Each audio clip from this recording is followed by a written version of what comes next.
Kita bicara tentang masalah pengorbanan dan ketulusan, tetapi kenapa kalian yang selalu jadi korban?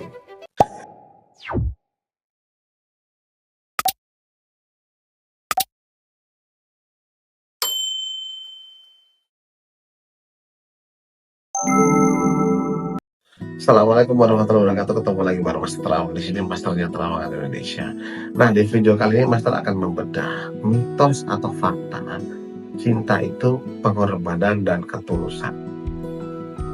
Jika kita bicara tentang masalah pengorbanan dan ketulusan, tetapi kenapa kalian yang selalu jadi korban? Nah, berarti di sini cinta itu, pengorbanan dan ketulusan itu adalah mitos ya teman-teman ya.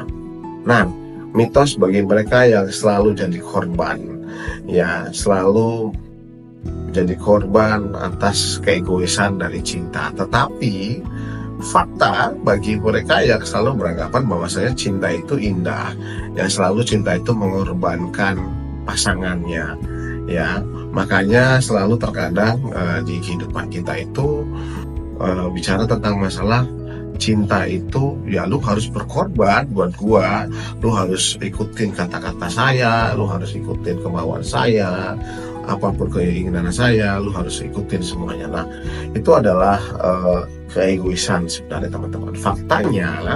Faktanya itu adalah keegoisan ya.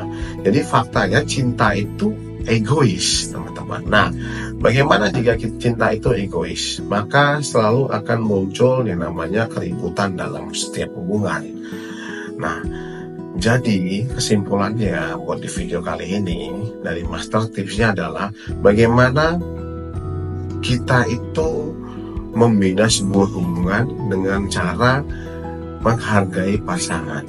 Menghargai pasangan itu berarti adalah menghilangkan sifat egois. Nah, jadi tips kali ini adalah yang berhubungan tentang tips bagaimana hubungan saling menghargai pasangan. Oke? Nah, yang pertama tipsnya adalah tunjukkan rasa menghargai. Nah, maksudnya bagaimana nih teman-teman? Nah, perhatikan tentang hal-hal kecil ya terhadap pasangan kalian. Misalnya contoh perhatian kecil ya tentang masalah apa yang mereka sukai, makanan kesukaannya, memperhatikan hal-hal kecil apapun itu ya, dari baju, dari makanan, dari apapun itu yang membuat kalian tuh menunjukkan hal-hal untuk lebih mencintai ataupun untuk lebih memperhatikan hal-hal kecil ya. Itu dia. Yang kedua adalah komunikasi yang terbuka dan jujur ya.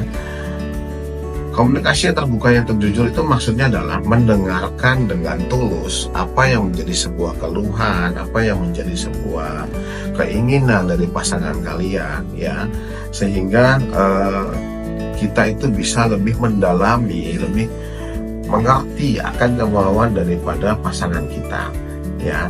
Berikan perhatian yang penuh, berikan komunikasi yang lebih terbuka lagi. Jangan takut untuk menyampaikan sesuatu hal apapun itu yang berkaitan tentang hubungan kalian, berkaitan tentang masalah membina sebuah hubungan dan komunikasi yang baik dengan pasangan.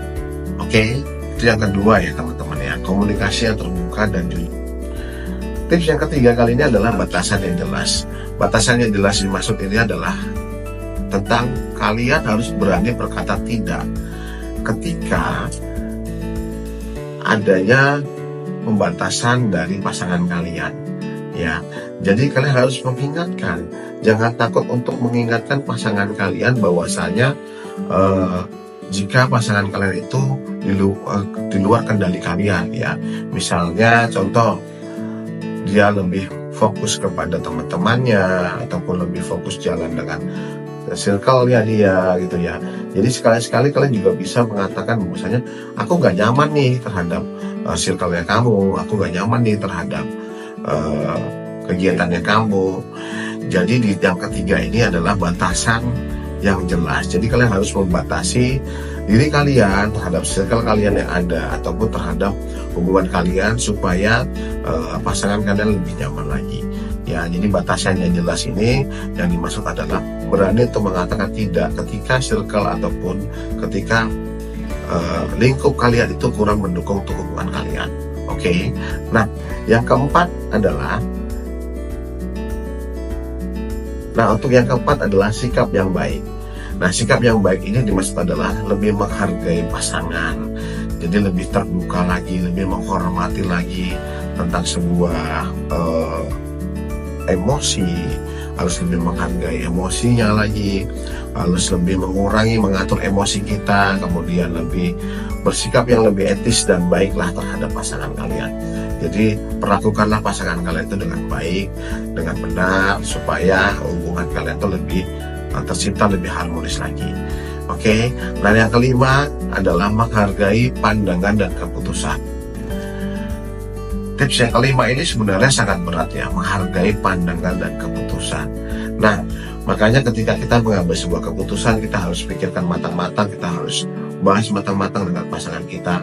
Apakah ini bagus untuk kita, bagus untuk dia? Karena yang namanya sebuah keputusan ini adalah dua sisi yang memang harus sama-sama terbaik ya teman-teman. Jadi kalian harus benar-benar menghargai yang namanya pandangan dan keputusan dari pasangan kalian. Nah, jika memang itu pandangannya kurang bagus, kalian harus terangkan dengan baik dan benar. Jadi jangan terus langsung diambil dengan emosi, kepala panas ataupun apa. Jadi harus dibicarakan dengan baik-baik teman-teman. Nah, yang kelima itu adalah menghargai keputusan dari pasangan kita dan pandangannya. Oke? Nah, yang keenam adalah menghindari perilaku yang merusak. Nah, menghindari perilaku yang merusak ini bagaimana? Jadi misalnya contoh, ketika kalian lagi jalan bareng dengan pasangan, jangan bermain gadget, jangan bermain handphone, jangan selalu fokus kepada barang-barang ataupun pada handphone kalian. Jadi artinya hindari perilaku yang merusak itu lebih ke ketika kalian sedang jalan dengan dia ya, kalian harus perlakukan dia dengan baik. Ketika kalian lagi ngedate misalnya, lagi jalan dengan dia, jadi kalian harus lebih perhatikanlah dianya. Jangan sibuk sendiri malahan teman-teman. Jadi itu adalah salah satu menghindari perilaku yang merusak. Jadi ada 6 tips tadi yang Master berikan untuk teman-teman agar teman-teman lebih ke bisa bagaimana hubungannya lebih menghargai pasangan. Jadi tips bagaimana hubungan saling menghargai pasangan. Nah, itu dia teman-teman. Jadi mungkin cukup sekian dulu tips dari Master di video kali ini. Sampai ketemu lagi besok di video selanjutnya. Bye-bye.